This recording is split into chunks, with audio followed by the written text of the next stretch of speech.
boa tarde, início de noite, na verdade, né, a todos.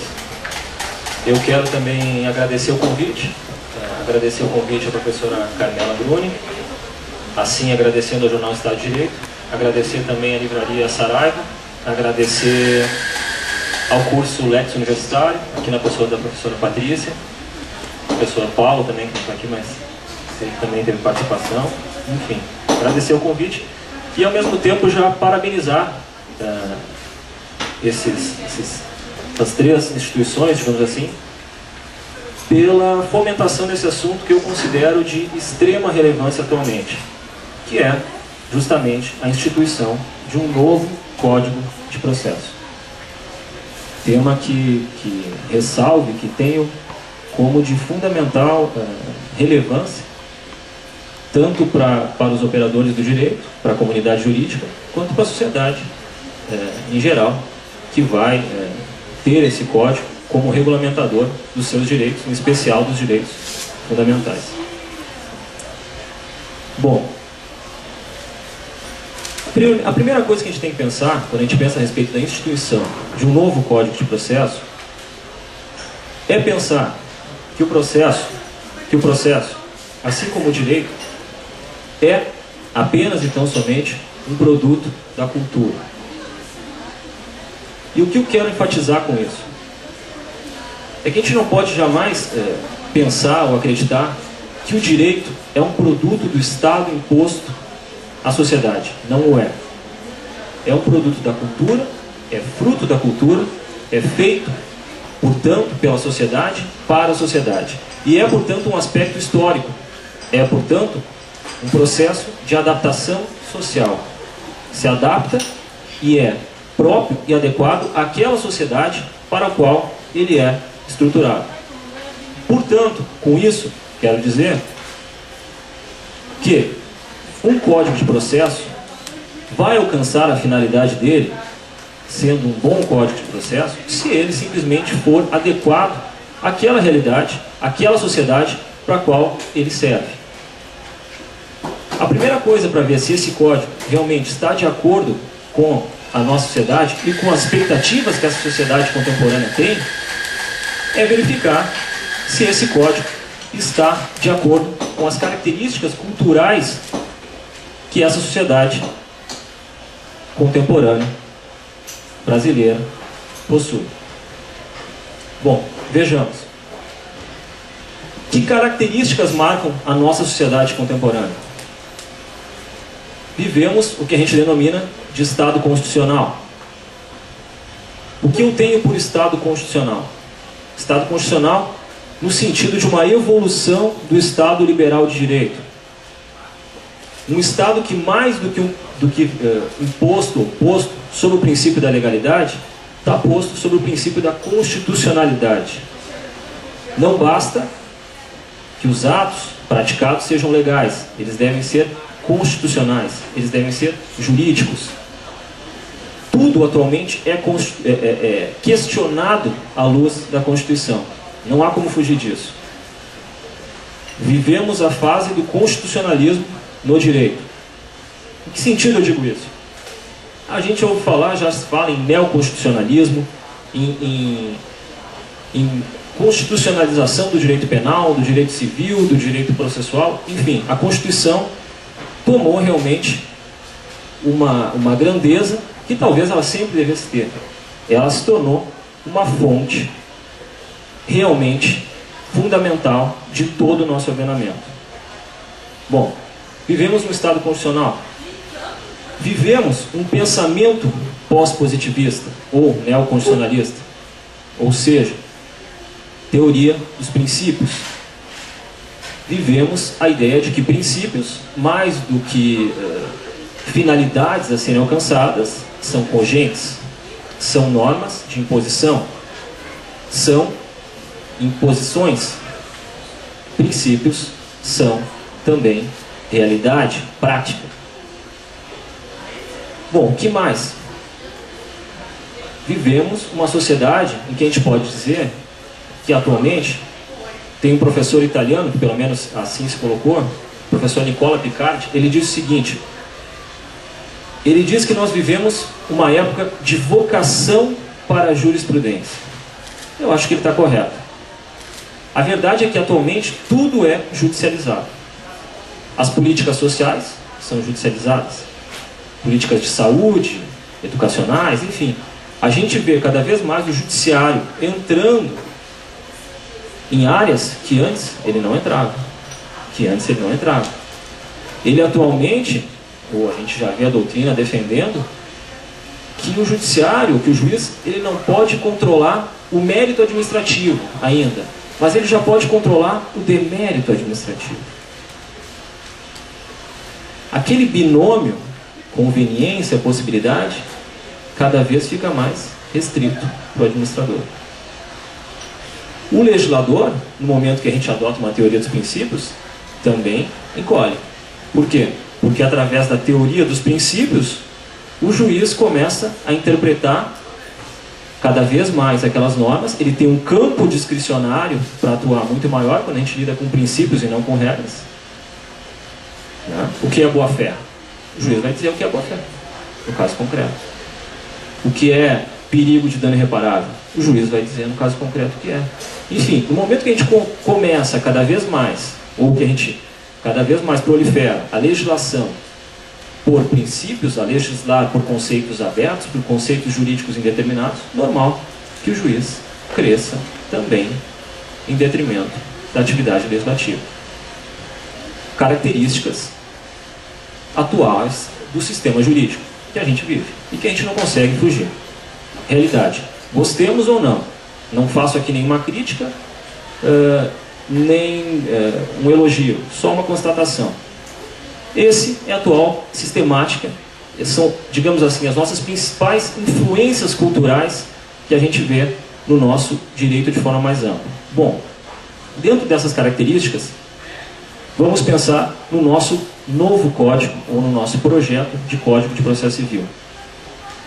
Ele está pronto para essa ideologia? Que características ele tem? Que ideologia está por trás deste projeto? Se examinarmos já a exposição de motivos do projeto, a gente vê o seguinte: a própria comissão de juristas que institui o projeto, coloca como ideologia norteadora dos estudos deles a celeridade. Segundo eles, o processo precisa ser mais sério, precisa ser mais efetivo. Bom, acho que isso é uma bandeira tranquila de defender, ninguém vai se opor a isso. Todos querem um processo rápido. Todos? Será? Não sei. Vamos pensar a respeito disso. Bom, essa é a principal ideologia, processo rápido. Além disso, eles colocam mais duas questões secundárias, que também nortearam os estudos na confecção do projeto. Primeiro, sistematização.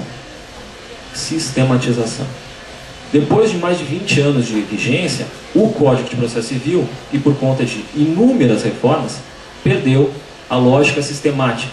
Virou uma concha de retalhos. A gente tem o 615A, o B, o C, o 3, o 643A, B, C, D. Enfim, o código perdeu em unidade sistemática. E isso é algo que, por exemplo, eu sinto bastante, imagino que outros professores sentem bastante. Eu sou professor de graduação. É muito difícil, por vezes, explicar essa organização do código para um aluno de graduação que está tendo aquele primeiro contato com o código, porque ele realmente é uma bagunça. Ele atualmente é uma bagunça sistemática. Então, esse é um dos objetivos secundários que teve essa comissão de juristas nomeados para realizar esse código. Celeridade, sistematização e organização. E organização desse código de forma a que ele se torne mais sistemático. Além disso, uma outra via secundária, um outro objetivo secundário que eles colocam é também o de conceder a esse código, além de organização e maior celeridade, maior efetividade processual, que ele tenha maior capacidade de transformar e de se adaptar, de transformar a realidade prática e, portanto, também se adaptar a essa sociedade contemporânea, por exemplo, através da densificação de alguns princípios constitucionais dentro do Código. Ele traz uma maior aproximação com a Constituição, o que também é muito relevante e é muito interessante.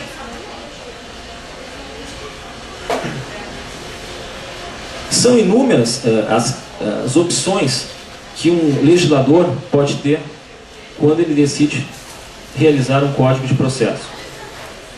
Opções políticas. Opções políticas. Portanto, que não são certas ou erradas, o que a gente tem que ver basicamente se estão de acordo com aqueles aspectos culturais daquela sociedade. Por exemplo, o legislador pode optar por um processo de impulso oficial, impulso do juiz, ou que depende do impulso das partes. Ele pode optar por um sistema de prova legal ou por um sistema de prova tarifária. Ele pode optar por um sistema de mediação, de maior mediação, ou seja, em que o juiz e as partes precisam de intermediários, colaboradores, especificamente advogados, ou um sistema de imediação, em que a parte tem contato direto com o juiz, sem colaboradores, sem intermediários. Enfim, opções que um código de processo faz no momento em que opções que o legislador faz no momento que ele cria um código de processo. Vejamos então as características pontualmente desse código.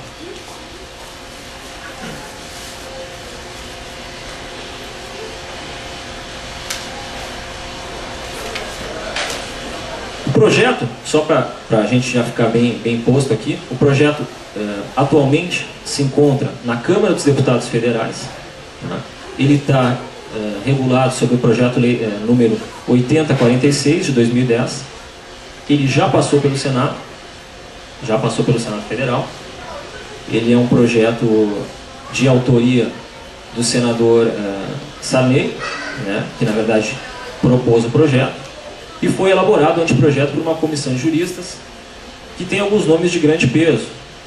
Por exemplo, o ministro Luiz Fux, recentemente nomeado ministro no STF, a professora Tereza Ruda Vambia, professor José Roberto Bedac, professor José Miguel Garcia Medina, enfim, alguns nomes aí de reconhecimento nacional que elaboraram o anteprojeto do Código.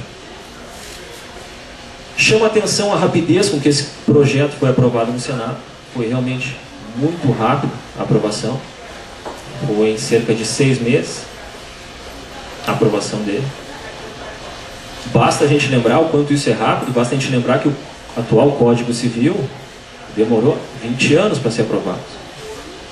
Basta a gente lembrar que o último Código de Processo Civil, que atualmente está em vigência, levou 10 anos. E 10 anos, sendo que vamos lembrar que esse atual código que a gente vive, ele é de elaboração de um jurista reconhecido, muito reconhecido, o professor Alfredo Buzaide. O professor Alfredo Buzaide teve um grande privilégio, talvez um privilégio ímpar, talvez a gente dificilmente isso voltará a ocorrer. Ele elaborou o anteprojeto do Código, e no momento que esse anteprojeto estava em tramitação nas casas legislativas, ele foi nomeado ministro da Justiça. E a gente vivia uma época de ditadura. Então ele teve a felicidade de elaborar o anteprojeto e de também elaborar a exposição de motivos do projeto. Então, notem, ele era ministro da Justiça e ele havia redigido o anteprojeto. E era ditadura, e mesmo assim ele levou 10 anos para aprovar esse projeto. Nós em 6 meses já aprovamos esse projeto no Senado. Chama atenção para isso. Chama atenção a rapidez, a pressa com que se tem evoluído a aprovação desse projeto. Então acho que a gente, como comunidade jurídica, acima de tudo a gente deve ficar atento a isso. Atento, para ver que alterações são essas tão urgentes que têm que ser postas. Bom, aprovado no Senado, atualmente o projeto se encontra na Câmara dos Deputados Federais e ele tramita em regime especial, né, em regime de tramitação especial e não ordinário. Também deve ter uma tramitação bem célere na Câmara de Deputados Federais. A primeira novidade que eu quero passar para vocês é a seguinte: o código tem uma estrutura diferente do código atual. O projeto traz uma estrutura nova. Ele começa trazendo uma parte geral, que nós não temos atualmente, e que era uma reclamação de boa parte da doutrina.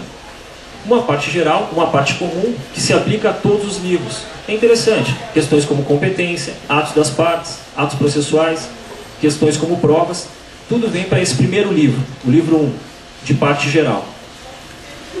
Um livro 2, que é destinado ao processo de conhecimento.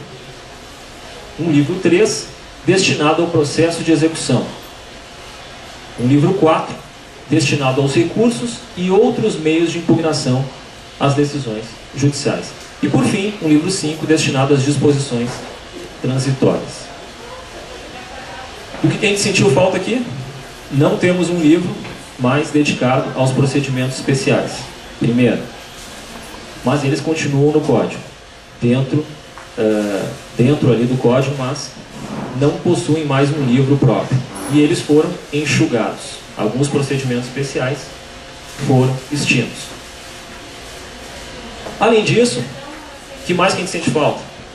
Um livro destinado ao processo cautelar. Esse realmente foi extinto.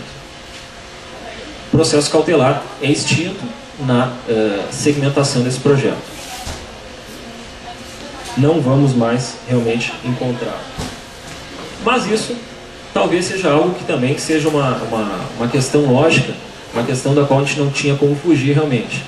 O processo cautelar vem já há algum tempo sendo extinto na prática forense.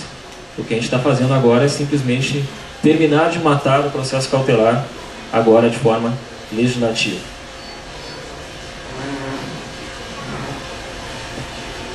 Bom, o código então enxuga os procedimentos especiais e passa a ter um grande processo de conhecimento. Um grande processo de conhecimento, um processo sincrético. Vem, portanto, na linha do que já vinha acontecendo nas nossas reformas do nosso Código de Processo Civil. Acho que é bem interessante a gente pensar que, na verdade, quando eu falo no atual código, a gente pode separar. São dois códigos que a gente, na verdade, que a gente conviveu nesse código que a gente tem hoje. O primeiro é aquele código na redação original, aquele código de Buzaide, né? Aquele código elaborado por Alfredo Buzaide. Aquele era um código com uma sistemática toda diversa do código que a gente tem hoje após reformas. Daí porque a gente vê a doutrina, por exemplo, o professor Daniel Mitidiero, o professor Marinoni, dizendo que na verdade a gente pode pensar no código de Buzaide e no código reformado. São dois códigos diferentes. São dois códigos diferentes, com características diferentes. O código de Buzaide era um código repressivo, era um código que não atuava por prevenção, que não impedia ilícitos, apenas buscava reprimir. Era um código reparatório. Tudo era voltado em pecúnia. Tudo era voltado à reparação. Após as reformas, isso mudou. A gente passou a buscar as obrigações em natura. A gente instituiu o 461 do CPC, o 461A. A gente busca as obrigações de fazer, a gente busca as obrigações de dar, a gente busca a própria coisa. E só alternativamente a reparação. Então, a estrutura toda do código se alterou. Se alterou. Aquele código repressivo, reparatório, individualista, diferente de hoje, a gente tem um código já voltado também à tutela coletiva, ou uma legislação mais voltada à tutela coletiva, já que a gente tem todo um microsistema de tutela coletiva no nosso ordenamento. Então, são dois códigos distintos. Esse código não é tão diferente do nosso código reformado, mas é muito diferente daquele código na versão original de Buzaide. Ok? Vamos ver algumas questões, então, pontuais que eu quero trabalhar com vocês sobre esse código, ou melhor, sobre o projeto de código que atualmente tramita na Câmara dos Deputados Federais.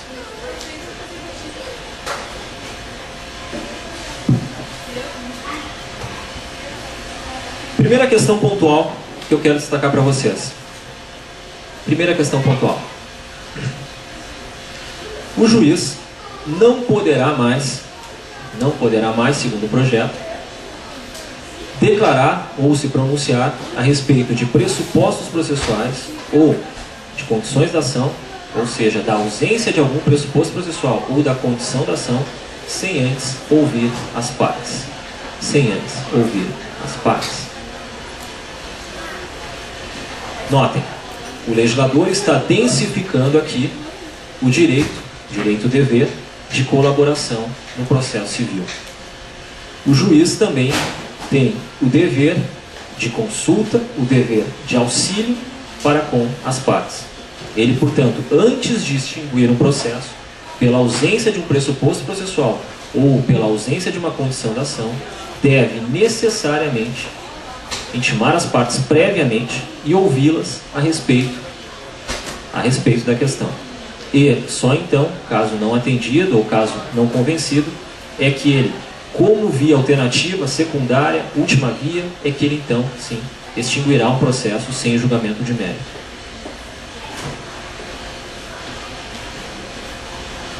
Segunda questão, também umbilicalmente ligada à primeira.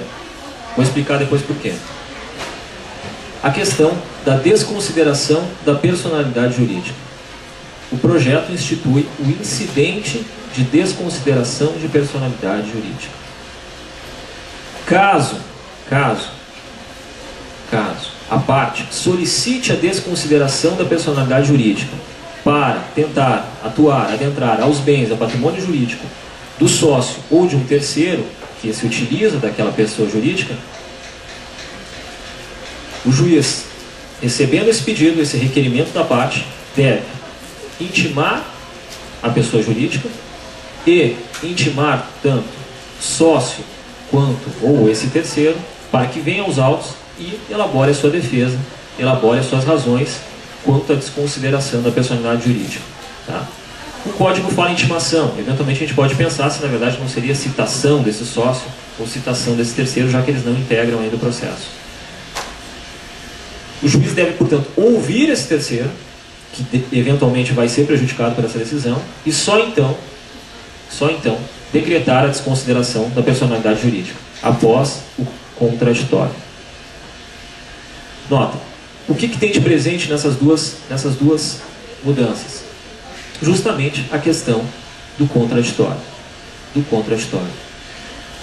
O processo, como eu disse, ou esse projeto, vem sobre uma ideologia de aproximação com a Constituição. No momento que ele se aproxima com a Constituição, esses valores constitucionais, em especial o contraditório, que na verdade a gente pode pensar como talvez o principal princípio processual que a gente detém hoje dentro do processo, o contraditório, ele cresce de forma exponencial, de forma geométrica.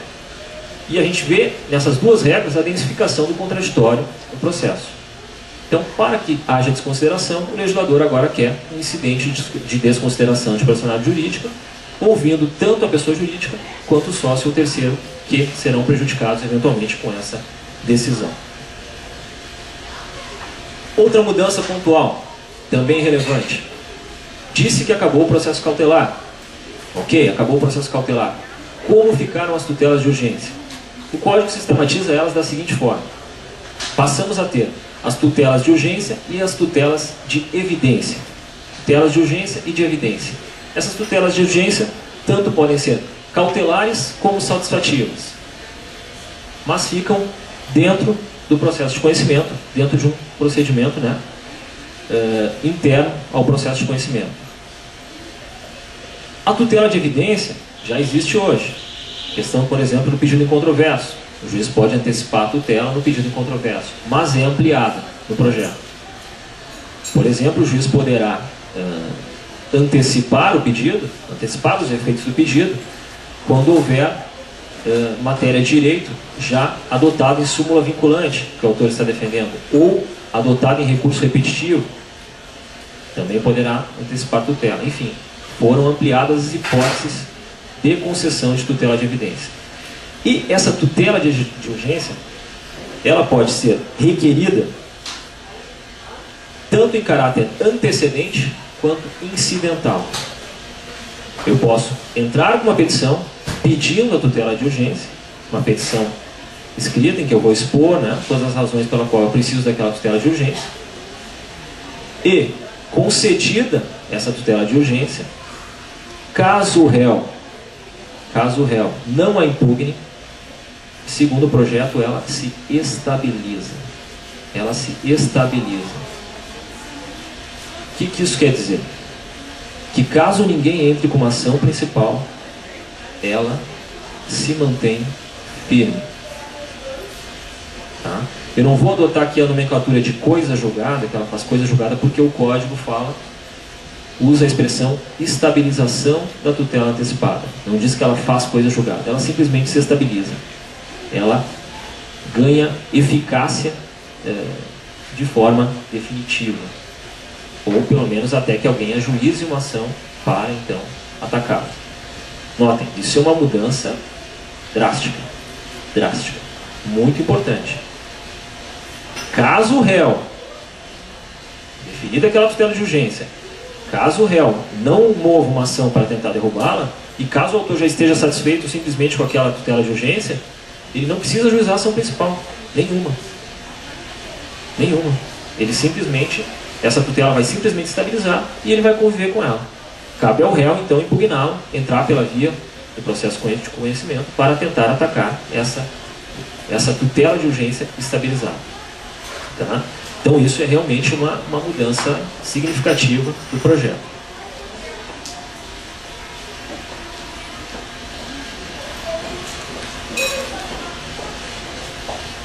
Bom, uma outra mudança interessante. Na verdade aqui uma discussão que já vinha correndo bastante na doutrina.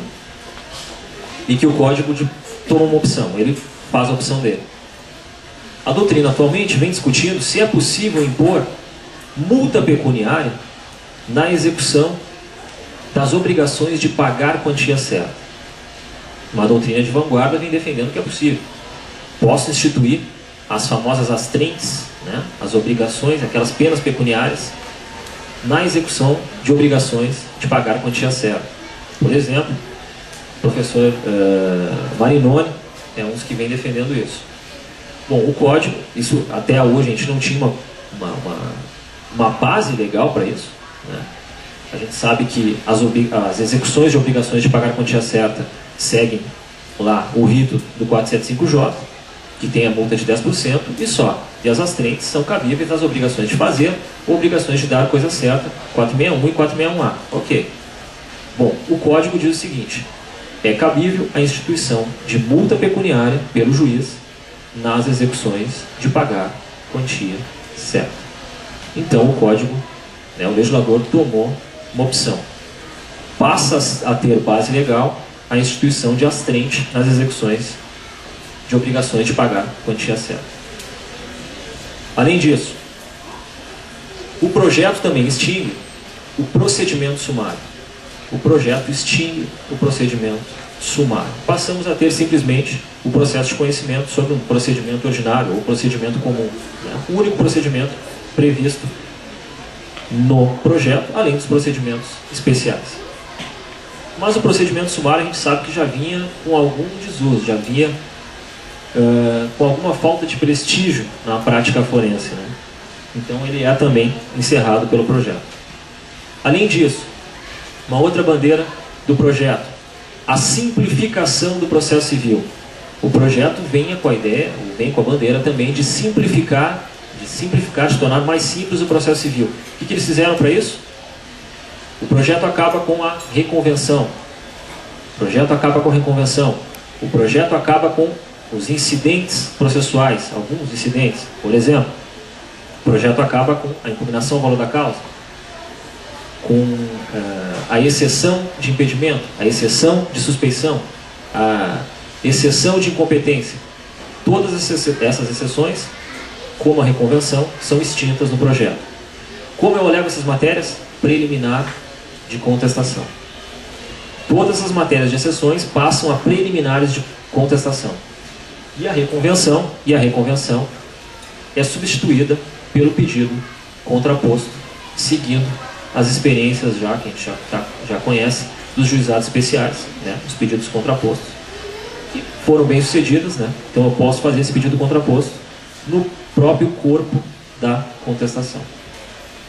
Tudo de forma a simplificar, a tornar um processo mais simples para o operador.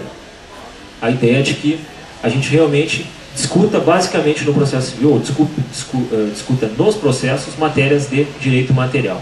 Se pare de discutir tantos escolhos processuais, né? Tantas exceções, aí a parte errou a exceção, não entrou com peça própria, não pagou as custas, a reconvenção não foi em peça apartada, eu não preciso analisar. Não, isso tudo acaba. A ideia é de um processo mais simples, mais informal. Outra mudança importante. Uma mudança que já vinha sendo pregada, em boa parte da doutrina, e que já vinha sendo aplicada em parte pela nossa jurisprudência.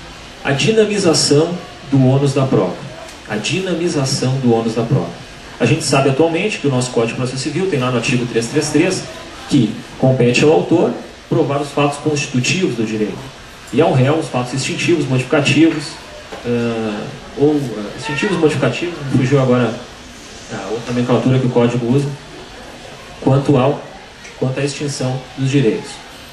Bom, o Código mantém o 333, né? Mantém lá essa disposição, mas ele acrescenta um outro artigo. Ele diz o seguinte: no caso concreto, entendendo o juiz que uma parte tem mais acesso à produção de uma prova, tem melhores possibilidades de produzir uma prova do que a outra, ele pode alterar o ônus da prova e passar para a parte adversa o ônus de provar aquele determinado fato.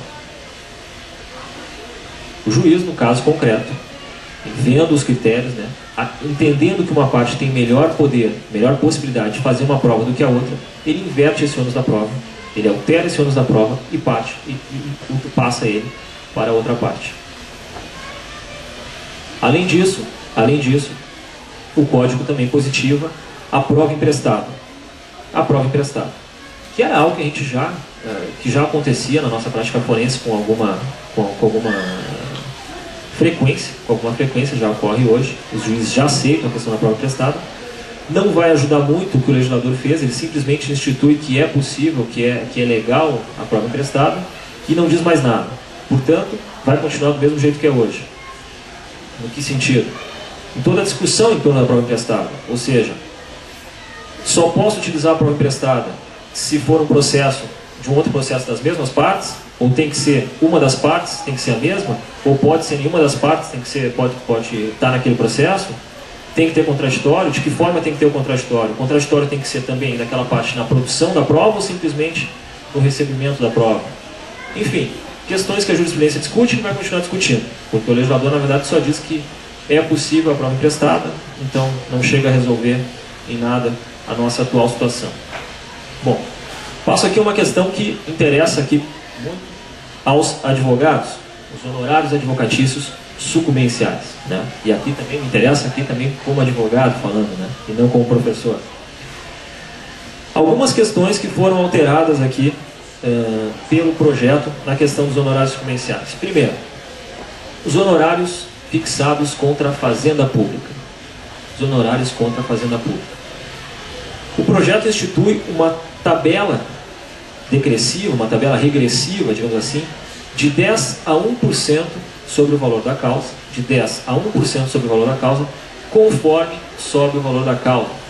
Quanto maior o valor da causa, menor o percentual de honorários, variando de 10 até 1% sobre o valor da causa. É assim que ele resolve o problema que a gente tem hoje dos honorários fixados contra a fazenda pública. A gente sabe que atualmente é por equidade, que a gente diz, é o critério da equidade, ou seja, o juiz, dentro de um critério razoável, deve fixar os honorários. Isso não tem contentado muitos advogados atualmente.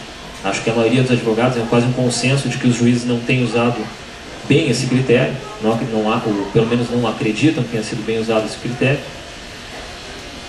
O Código, então, substitui esse critério subjetivo por um critério objetivo. Uma tabela progressiva. Não sei se é bom, não sei se é ruim, não vou tecer críticas por enquanto. Talvez o futuro vá nos mostrar se é melhor ou não do que o nosso atual critério subjetivo que a gente tem na mão dos juízes. Além disso, o Código atende uma grande reivindicação da classe advocatícia. Ele veda a compensação de honorários, uma prática comum atualmente no foro. Mais do que isso, ele deixa expresso que também são cabíveis honorários no pedido contraposto e no cumprimento da sentença.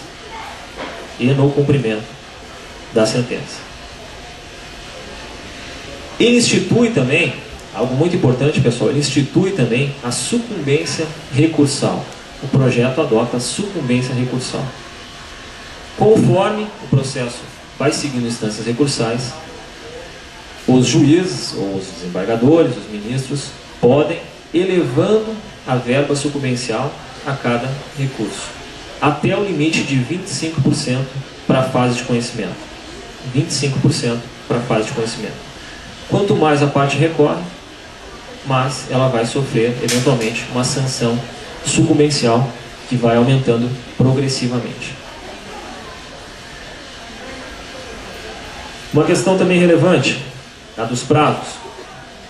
Os prazos passam a ser contados apenas em dias úteis. Ok? Também aqui na ideia de atender uma reivindicação da classe advocatícia, né? Que esses prazos não fiquem tramitando em sábados, domingos, em feriados, enfim. Então, os prazos vão tramitar apenas em dias úteis.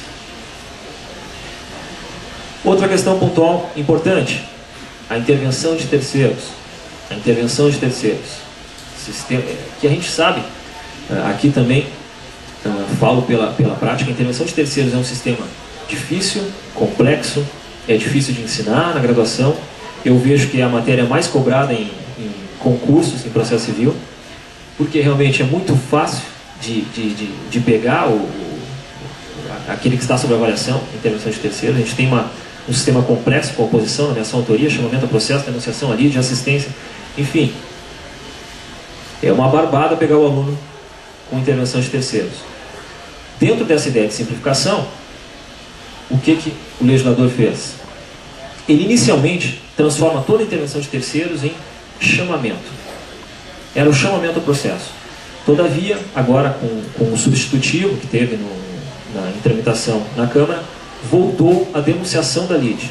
A denunciação da lide retornou. Então a gente passa a ter o chamamento ao processo e a denunciação à lide. São extintos a nomeação, a autoria e a oposição. A nomeação, a autoria e a oposição. Esses são extintos no projeto. Ok? Além disso, pessoal, também uma questão, digamos assim, uma justiça histórica que essa comissão está fazendo. A impossibilidade jurídica do pedido deixa de ser condição da ação e passa a ser mérito. Portanto, aquelas sentenças atualmente que os juízes, quando notam uma impossibilidade jurídica, eles extinguem o processo em julgamento de mérito, a partir da vigência do projeto, serão sentenças de improcedência. Por que eu digo que é uma correção, uma justiça histórica? Porque essa própria ideia, essa própria teoria das condições da ação, é uma ideia introduzida no Brasil por um italiano, Enrico Tullio Libmo. E ele cria essa teoria das condições da ação, possibilidade jurídica, legitimidade das partes, interesse processual, e ele influencia Buzaide. Disse para vocês que Buzaide foi o autor do código. Alfredo Buzaide, era um aluno de Libmo. Um dos melhores alunos, ou talvez o melhor aluno que ele teve no Brasil. Libmo é influenciado, Buzaide, perdão, é influenciado por Libmo, e quando ele faz o projeto do Código de Processo Civil, ele se utiliza dessa teoria, das condições da ação. Só que Libmo, depois que Buzaide entrega o projeto no Senado, na Casa Legislativa, volta atrás, na terceira, acho que é a terceira edição do manual dele, do Manual de Processo Civil de Libmo, Libmo volta atrás e diz que estava errado. Que na verdade só existem duas condições da ação. Impossibilidade jurídica do pedido é mérito. Só que nisso o projeto já estava sendo aprovado e a gente ficou com 3 condições da ação. E Liebman estava certo quando disse que estava errado. Realmente, impossibilidade jurídica do pedido é mérito. É mérito. Então, o projeto aqui aproveita essa oportunidade e faz essa correção histórica aqui. Uma outra questão interessante, importante. Uma questão que afeta a coisa julgada. A eficácia preclusiva da coisa julgada. O artigo, nosso atual artigo 474 do Código de Processo Civil. Ou seja, se a gente pegar lá o 474, a gente vai ver o seguinte, que não só faz coisa julgada aquilo que o juiz decide, aquelas questões decididas, mas também aquelas questões que poderiam ser arguíveis, poderiam ser levantadas pelas partes e não foram por inércia delas. Também fazem coisa julgada. É o que a gente chama de eficácia preclusiva da coisa julgada, essa eficácia expansiva da coisa julgada. O Código faz uma alteração aqui. Ele diz o seguinte: a causa de pedir diversa, ou seja, aquela causa de pedir própria, não alegada pela parte, autor ou réu, não faz coisa julgada, se ela de forma autônoma puder constituir um novo processo. Então eu deixo de alegar uma causa de pedir, faço um pedido só sobre uma causa de pedir. Caso eu tenha uma outra causa de pedir autônoma, que seria passível de formular um pedido só por essa causa de pedir, mas eu guardei, eu não quis usar ela não vai mais ser atingida pela coisa julgada. E eu vou poder fazer um outro processo sobre aquela outra causa de pedido que eu não usei. De certa forma, pode não ser tão interessante, porque leva a essas artimanhas processuais. Talvez a parte guarde alguns argumentos para uma outra ação, caso essa não dê certo, né?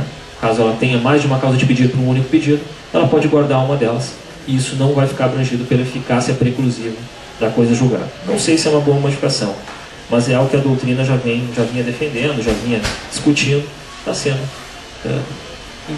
posto no projeto.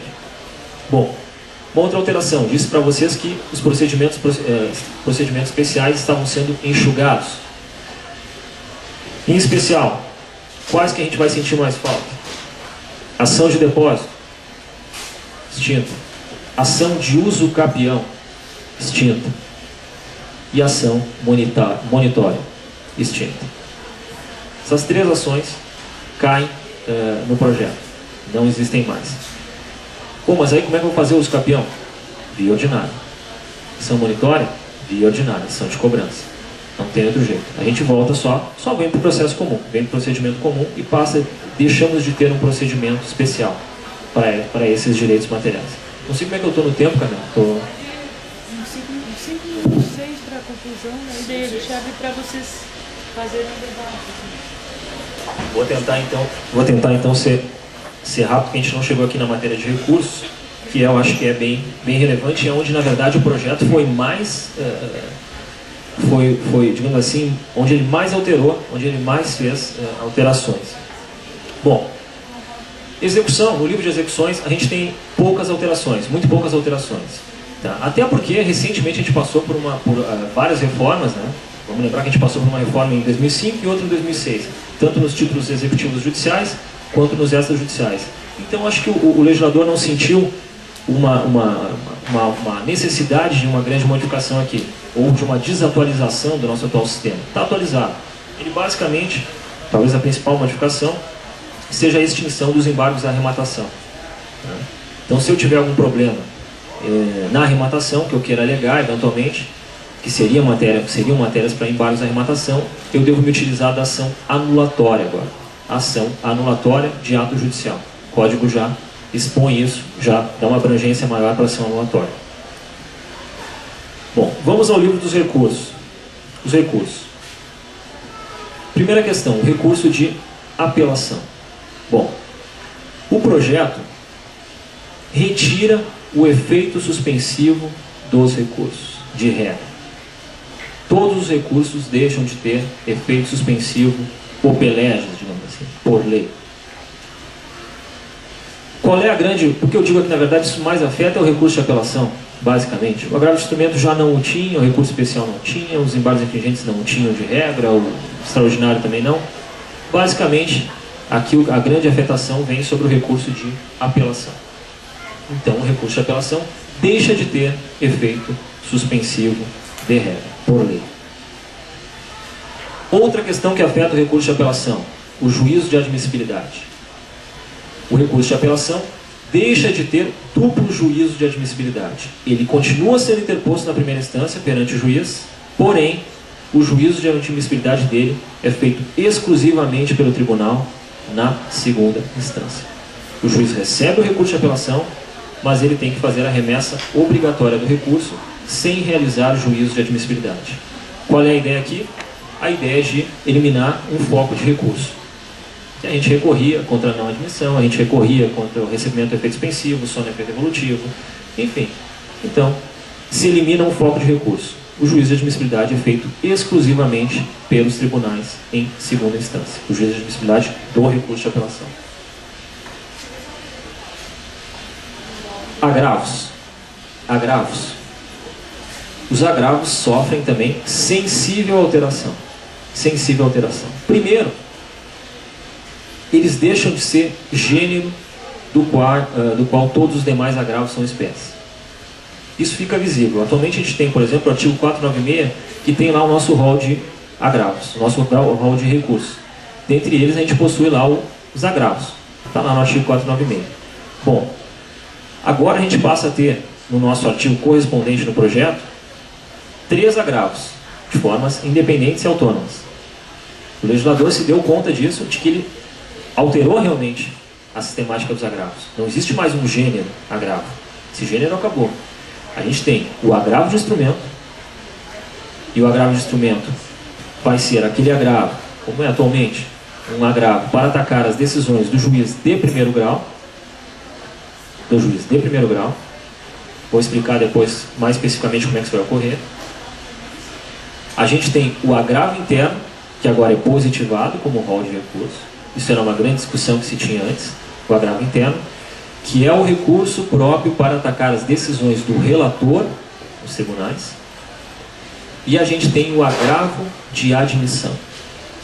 O agravo de admissão, que é o agravo próprio a atacar as decisões do presidente e vice-presidente, que analisa aquele juízo de admissibilidade dos recursos excepcionais, do recurso especial e do recurso extraordinário. Então, 3 agravos que a gente passa a ter na nossa sistemática, diferentes. Por que eles não são mais um gênero? Porque eles têm decisões próprias, eles têm rito próprio, eles têm um procedimento próprio, cada um com a sua vida própria. Então, são 3 espécies de agravos completamente diferentes, completamente independentes, não constituem mais, portanto, um gênero único. Tem sua vida própria cada um. O código altera sensivelmente o nosso regime de preclusão. Está equivocada a exposição de motivos quando diz que acaba a preclusão. Não, a preclusão não acaba, ela sofre uma alteração. Nós deixamos de ter a possibilidade de recorrer das decisões interlocutórias de forma imediata. Por quê? Porque o código acaba, por exemplo, com um agravo retido. E ele bota como decisões irrecorríveis de forma imediata todas aquelas decisões interlocutórias que não, por exemplo, a gratuidade da justiça e a questão das tutelas de urgência ou de evidência, as liminares. Essas continuam sendo passíveis de agravo de instrumento. Gratuidade de justiça, a exclusão do litisconsórcio também continua sendo passível de ataque via agravo de instrumento, mas notem, o agravo de instrumento sofre aqui uma alteração, uma revolução. Ele apenas é cabível em um rol taxativo de decisões. A gente volta, por exemplo, a uma sistemática muito similar que a gente tinha no Código de 39, com a questão do agravo de petição. A gente passa a ter um rol taxativo de decisões no quais são cabíveis o agravo de instrumento. Fora daquelas decisões, as decisões são irrecorríveis de forma imediata. Questões probatórias como perícia, questões como prova testemunhal que eu não consegui ouvir, enfim, todas essas questões não são recorríveis e também não sofrem regime de preclusão. E como é que eu posso atacar elas? Preliminar nas razões de recurso de apelação ou preliminar nas contrarrazões de recurso de apelação. Elas não precluem e eu vou alegar elas em preliminar de razões de recurso ou em preliminar de contrarrazões de recurso. Ok? Além disso, pessoal, os prazos recursais, com exceção dos embargos de declaração, são unificados em 15 dias. 15 dias. 15 dias úteis, né? Vamos lembrar que a gente falou que os prazos agora são contados em dias úteis. Portanto, 15 dias úteis. O que ajuda bastante, né, a classe advocatícia, porque isso era uma confusão. A gente tinha prazo. Um agravo que era 10 dias, tinha um agravo interno que era 5 dias, tinha o recurso especial que era 15, o recurso de apelação é 15, tem os embargos stringentes que é 10. Bom, o advogado tem que ser um herói, né? Ele tem que decorar uma série de prazos. Tem aquela brincadeira, né, que tem antiga, naquela conversa do juiz e do advogado, né, que conversa em audiência e o juiz pergunta para o advogado: doutor, qual é o prazo para a interposição dos embargos de declaração? 5 dias. Muito bem. Aí o juiz se vira de novo, pergunta para o advogado: e o prazo para o recurso especial? 5 dias. E o prazo para o recurso extraordinário? 5 dias, doutor. E o prazo para o recurso de apelação? 5 dias, doutor. Aí o juiz se vira para o advogado e diz: olha, doutor, o senhor não sabe nada de prazo processual. Olha, até pode ser, mas eu não perco um. E é verdade. A gente tinha uma confusão de prazos. Para quê? Só para tentar complicar o advogado, para ver se ele perdia um, para ver se ele errava. Então o código unificou. 15 dias úteis, todos os prazos, com exceção dos embargos de declaração, que continuam sendo 5 dias, só que 5 dias úteis. Ok? Outra coisa, o projeto extingue os embargos infringentes. O projeto extingue os embargos infringentes. Vamos lembrar que os embargos infringentes nunca estiveram no anteprojeto do BUSAID. Eles foram inseridos na tramitação do código, na tramitação do projeto, eles foram inseridos, e agora a gente está retirando porque a gente viu que o BUSAID estava certo. Não tinha que ter embargos infringentes. E o BUSAID também não tinha feito um livro voltado aos procedimentos especiais. Não tinha procedimentos especiais no projeto dele, ou no anteprojeto dele. O que a gente faz agora? A gente enxuga esses procedimentos especiais. A gente, de certa forma, está reconhecendo algumas questões históricas aqui. Por fim, para fechar, pessoal, importante, é instituído o incidente de resolução de demandas repetitivas. Basicamente, o que a gente tem hoje nos recursos repetitivos, a gente passa a ter em ações. A gente pode ter uma ação piloto, uma ação paradigma, tá? Que se abre um incidente daquelas causas que são ditas repetitivas, aquelas matérias de direito, aqueles direitos individuais homogêneos, né, que são comuns, questão de consumidor, ambiental, que a gente tem já como corriqueiras, são comuns que a gente tem atualmente, questão bancária, discussão de causas de contratos bancários, aquelas questões da antiga CRT, aquelas ações, enfim, todas essas questões repetitivas, os planos inflacionários, podem ser decididas por uma única ação, que é escolhida como piloto, como paradigma, e que tem decisão que vale para todas aquelas demais causas similares. A questão de direito passa a ficar vinculante para todas aquelas demais ações similares, né, valendo como um precedente vinculante. E por fim, para fechar, uma questão também relevante, a instituição daquele dever de colaboração no processo civil também vem para os recursos. Também vem para os recursos. Duas questõezinhas. Primeiro, a necessidade de intimação da parte, né, do procurador, quando o relator notar que o agravo de instrumento vem sem uma peça obrigatória. Ele não pode mais não conhecer do agravo de instrumento por ausência de peça obrigatória. Ele vai ter que intimar a parte. Caso a parte não junte aquela peça obrigatória, aí sim o relator poderá não conhecer do agravo de instrumento. Né?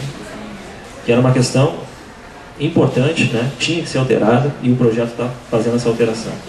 E por fim, também um dever de auxílio às partes, um dever de colaboração de auxílio às partes, na questão da fungibilidade, uma espécie de fungibilidade dos recursos excepcionais. Caso a parte entre com recurso extraordinário, e o Supremo, quando recebe esse recurso extraordinário, analise o ministro, chega à conclusão de que, na verdade, aquilo é uma questão infraconstitucional, é uma ofensa reflexa à Constituição, ele pode remeter aquele recurso extraordinário, ou ele deve remeter o recurso extraordinário para o STJ, para que analise como se fosse recurso especial, e não conhecer do recurso extraordinário. O mesmo na via transversa. A parte interpondo um recurso especial, e entendendo o ministro do STJ que aquilo é matéria constitucional, ele remete o recurso especial para o Supremo e o Supremo o julga como se... Aliás, ele antes intima a parte para que a parte atenda o requisito da repercussão geral e possa fazer as razões dela de repercussão geral, e daí sim são remetidos para o Supremo, para que o Supremo conheça como se fosse um recurso extraordinário, em decisão irrecorrível.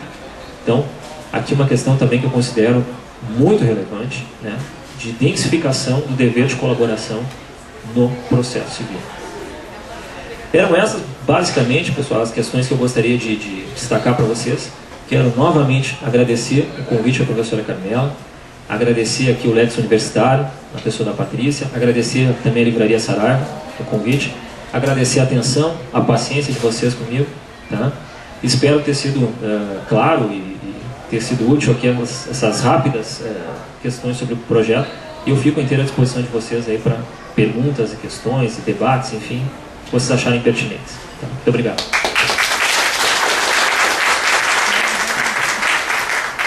Quero agradecer, parabenizar o professor Guilherme, e eu já quero passar a palavra para vocês, para utilizar esse momento, mas eu preciso dizer que, como estudante de Direito que eu fui, né, e até tem uma colega minha, Joyce, aí, eu acho que vai ser um bicho cabeludo, assim, né, para o professor que vai estar dando essa disciplina, que está dando essa disciplina, porque tem muita modificação, né? A gente vê que tem a unificação de prazo, enfim, tem várias coisas, mas, por exemplo, assim, como eu não advogo, mas eu vejo, a gente conhece, né, um pouco, a gente não fica fora, apesar de eu não advogar, sempre estou acompanhando. Agora, essa questão, por exemplo, assim, das figuras, como é que vai se... os novos nomes que vão ser adaptados, assim, por exemplo, esses agravos, assim, como é que eles vão se... na prática vão se dar, né? Como é que vai ser esse cotidiano para quem vai tanto ensinar quanto para quem vai estar aprendendo? E eu gostaria de... Antes, eu tenho uma pergunta, mas quero ver primeiro se vocês têm pergunta para oportunizar vocês esse espaço, assim, não precisa ser uma pergunta técnica, acho que pode ser uma pergunta mais ampla, que alguém queira fazer. Quer fazer uma pergunta? Alguém tem uma pergunta? Quer fazer uma pergunta? Eu vou fazer uma pergunta, então. Enquanto vocês vão pensando, eu vou fazer uma pergunta, porque como eu não atuo, mas eu aqui já estou fazendo a minha ressalva, a minha meia-culpa, né? Essa questão, por exemplo, de uma pessoa que não conseguiu a assistência judiciária gratuita, né? E, sei lá, um pequeno empresário que não conseguiu comprovar, né, assistência judiciária. Essa questão de também a gente querer diminuir o número de situações que vão subir para outros patamares, assim, do judiciário para recorrer, né? Essa questão das sucumbências, né, dos valores que são cobrados para cada recurso que vai estar se elevando, assim, no nível de discussão. Como é que fica... Eu posso fazer isso, uma análise sobre a diminuição do acesso à justiça também nesse sentido? Bem colocado, Camila. Até a doutrina já vem discutindo isso. Será que essa é uma boa opção? A opção de, caso você recorra, eu te condenar, eu vou aumentar os teus honorários comerciais. Até que ponto essa é a melhor opção legislativa, a melhor opção política que o legislador deveria tomar? Até que ponto isso não afeta, por exemplo, o acesso ao judiciário ou o duplo grau? Será que eu vou ter que mentir, dizer que eu não tenho condições de recorrer, porque daqui a pouco a gente vai recorrendo, e fica inviável questionar um direito que a gente tem? Na verdade, o que a gente faz é o seguinte: o legislador faz uma ameaça à parte. Se você recorrer e sucumbir, vai piorar a situação. Eu vou aumentar... É, de certa forma, uma pequena ameaça. Mas é aquela coisa, a gente tem também um sistema atual. O que a gente acontece? A gente tem um sistema de alto grau de litígio. A gente pode até discutir hoje, e foi uma questão até que eu não coloquei para vocês, mas que eu pelo menos, que na verdade não é uma opinião pessoal, né? E aqui fala acho que mais o advogado do que o professor, eu não vejo nos recursos o grande vilão da demora da justiça. Não vejo. Eu acho que quem está no dia a dia no fórum vê que o problema da demora do processo é na primeira instância. É no cumprir despacho, é no ordenar da nota, é no cartório. Lamentavelmente é no cartório. E não digo que é por culpa do cartorário, mas é no cartório, seja por falta de pessoal, seja por falta de informatização dos cartórios, falta de estrutura operacional para esses cartórios.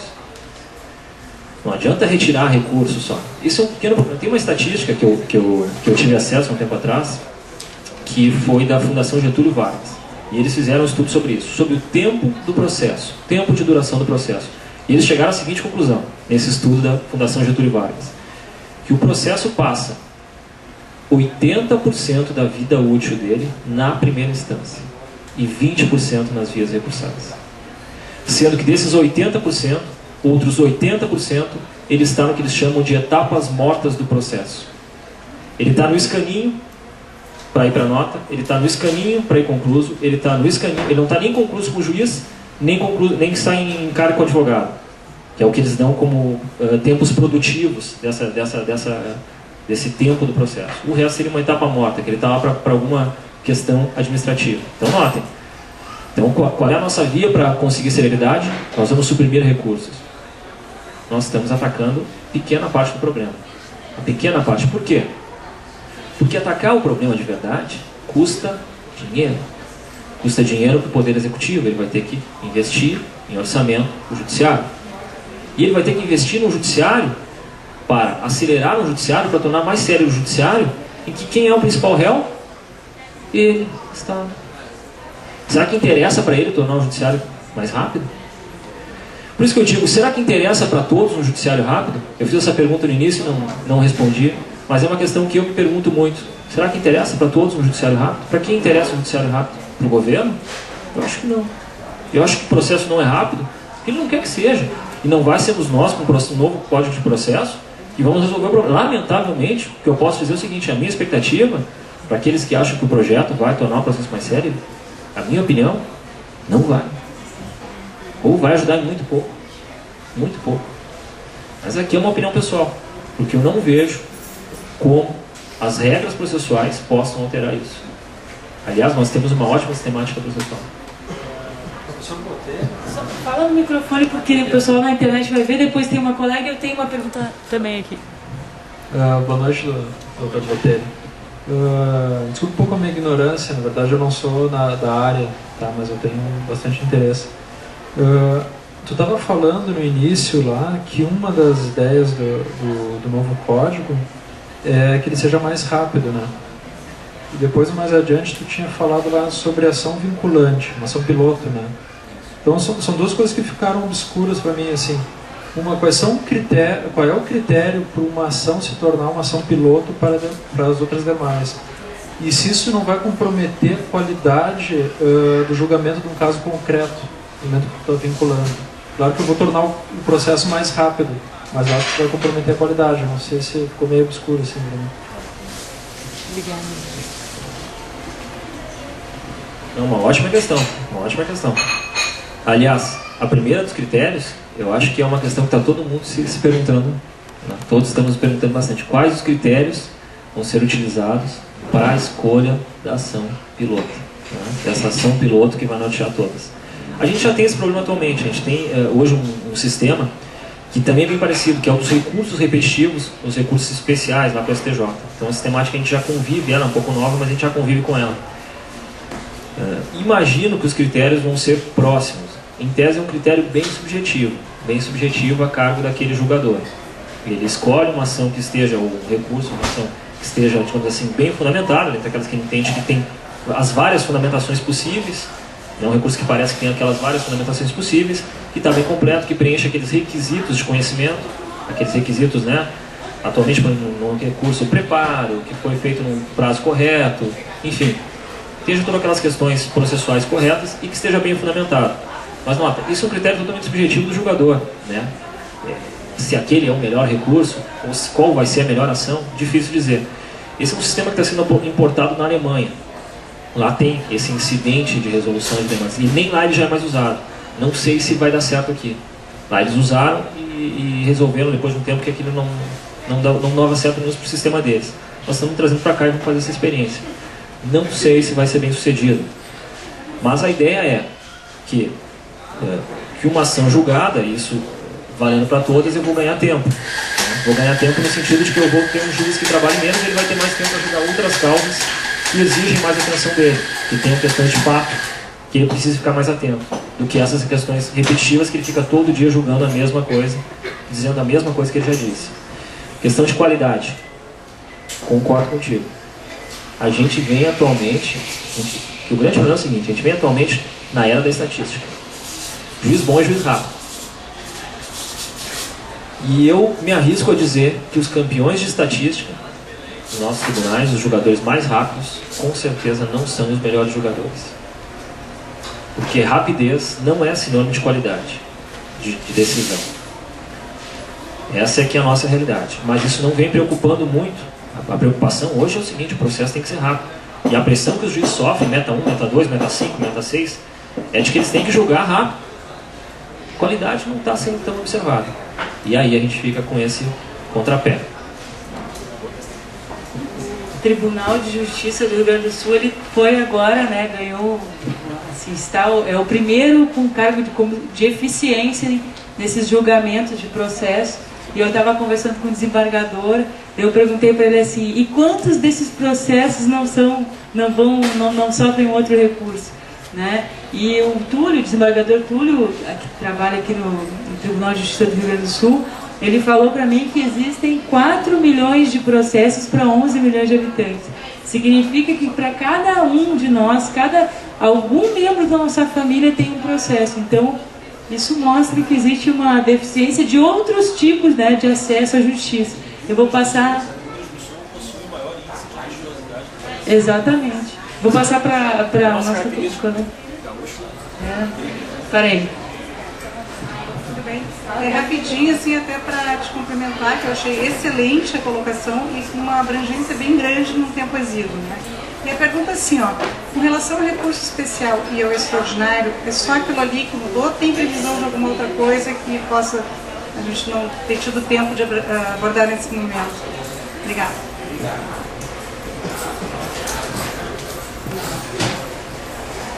Continua. Basicamente, eu diria que essa é a principal modificação que me chamou a atenção. Passa também a existir o recurso repetitivo no recurso extraordinário. Eu diria que essa também é uma modificação bem relevante, até que eu não citei. O que a gente tem hoje no recurso especial, aquela lei de recursos repetitivos, também passa a ter no recurso extraordinário. Que me recorde agora basicamente essas duas grandes modificações. De resto, a questão da repercussão geral continua igual no recurso extraordinário e as matérias arguíveis continuam basicamente idênticas. Alguém tem mais alguma pergunta?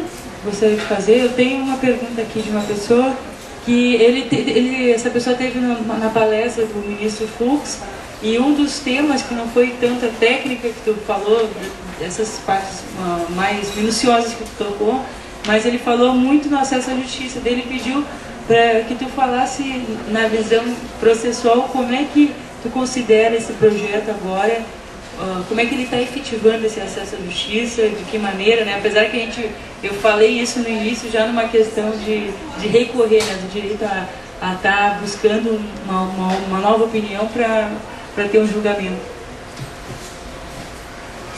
Eu acho que a gente falar em acesso à justiça, na verdade a gente está falando de certa forma, de todo o sistema processual, né? As normas processuais nada mais fazem, nada mais são do que a densificação ou do que a regulação do acesso à justiça. Toda a malha processual nada mais é do que isso, a regulação do acesso à justiça. O código, ou o projeto, né? Esse projeto de código, me parece que em linhas gerais regula bem o acesso à justiça. De que forma, digamos assim? Ele é um código mais próximo ao nosso código reformado, né? Ele é um código preocupado com a prevenção de lesões, traz as tutelas de urgência, né? Prevenir os danos. Ele é um código voltado, ou é um projeto voltado à tutela específica, à obrigação in natura e aquela reparação apenas como via subsidiária. Então acho que anda bem por aqui também. E também é um código voltado, também é preparado também para uma tutela coletiva, com incidente, por exemplo, de resolução de demandas coletivas, né, de demandas repetitivas. Enfim, e parece que como um todo, eu acho que o código mais acerta do que se equivoca. Realmente a minha grande ressalva é apenas essa. Não vejo que o código vai ter esse sucesso todo, porque não pode ter. Nenhum código teria no mundo. Na verdade, algumas questões que hoje atrapalham a nossa boa apresentação jurisdicional, em especial a celeridade, são muito mais amplas do que as leis processuais. São questões culturais da nossa sociedade, são questões que transcendem o processo civil. Enfim, basicamente seria...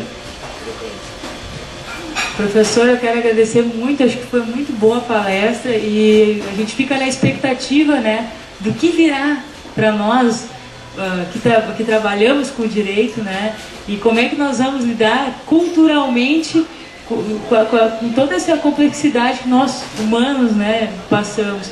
E eu quero agradecer a presença de vocês. Antes de encerrar, eu gostaria de que me informassem, agradecer a minha mãe que me ajuda, me informasse aí no livro de presença a gente vai fazer um sorteio, professor. Então, o pessoal que está na internet, a gente sempre ganha os livros aqui. Essa vez foi da Ímpetus, da Flávia Machado Cruz, que é Direito Internacional Público. Tem esses 2 livros aqui, 2 vade-mecum, apesar de não ser o tema de hoje, mas são presentes que a gente ganha e a gente valoriza, que é vade-mecum penal e processual penal. Então tem 2 exemplares aqui também. E posso incluir? Então eu vou incluir, ó. Vamos ver. Não está anotado, ó. Então, presente do professor e autografado. Quem não ganhar o presente do professor pode comprar no caixa ali. O livro do professor é o Direito ao Processo Qualificado, o Processo Civil na Perspectiva do Estado Constitucional, publicado pela editora Livraria do Advogado.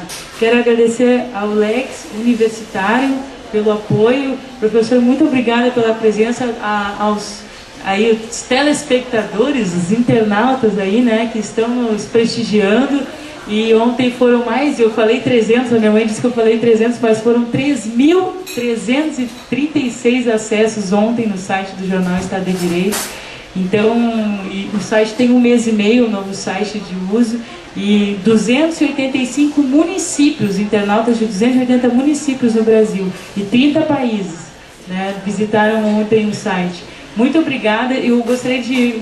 Aqueles que se sentirem à vontade, eu sempre faço uma foto de encerramento com o palestrante, que a gente coloca na última página do jornal. Que é uma lembrança que a gente fica desse registro, desse momento. Então, eu convido a todos para a gente fazer essa foto. E o professor, eu preciso que o senhor diga 4 números, de 1 a quanto? De 2 a 30. Daí o senhor disse 4 números, a minha mãe vai anotar, e eu vou chamar as 4 pessoas aqui na frente. E o último vai ganhar o livro do professor. Vamos deixar a expectativa aí. Ele vai dizendo 2 a 30. Então, 7. Patrícia Osório. Patrícia Osório ganhou um Eu não sabia o número dela. Não sabia. Foi combinado, hein? Depois você vem com a Patrícia. Vamos ver, número 9. Larissa Zanini. Larissa Zanini. Larissa Zanini. Graças. Número 16. Jane. Jane tá aí? Ó, Jane. Já chamei aqui do Rogério Greco. 21. Ah, Bruna, ela é bem cativa aqui, até o final da faculdade vai ter a biblioteca do mercado. E ela ganha livro sempre? Ela vem sempre. Isso aí, tá sempre aí, parabéns. 28, então vou fechar. Aqui, ó. Presente agora do Não, mas ele já tem o livro. Ah, ele já tem o livro. Não, ele já tem o livro, não conta. O meu colega do escritório já tem o livro. Vamos mudar o número. Então vamos para o 29. 29, né? Não, é lá perto. Aê, ganhou o livro dele. Então quem quiser adquirir o livro do professor pode pegar ali no caixa. E muito obrigada a todos. Muito obrigada a todos pela presença. Nós já temos atividades marcadas até abril.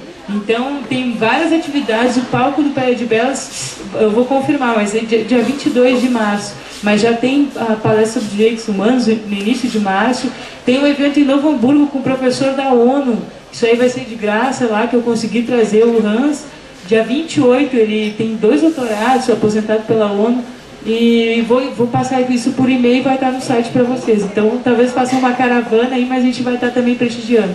Professor Guilherme, assim, o espaço sempre vai estar aberto. Muito obrigada por hoje. Obrigada.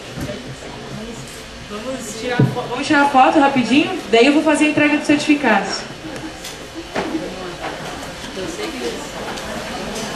Assim, deixa eu te posicionar aqui, deixa eu dar os vídeos. Cadê os ganhadores dos livros? Eu vou pedir para vocês virem para frente. Cadê ela? Não ganhou, né? Não ganhei. Aqui, ó. Vocês podem vir para frente. Depois da foto. Primeiro eu tiro a foto. Coloca em cima da mesa para mim. Quem é que ganhou os livros?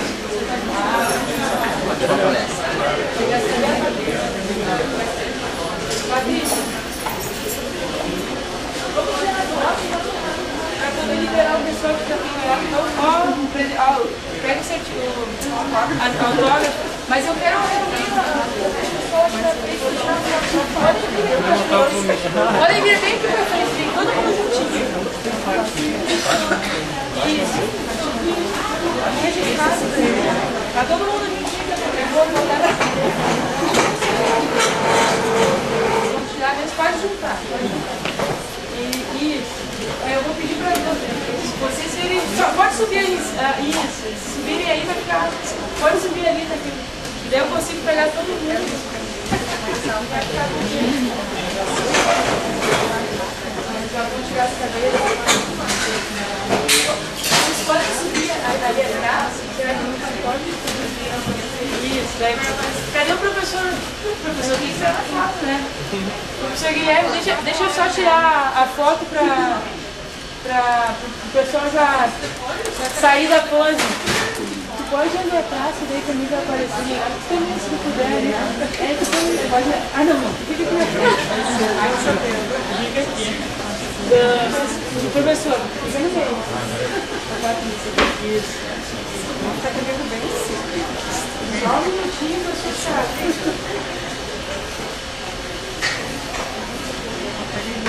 Alface, xícara.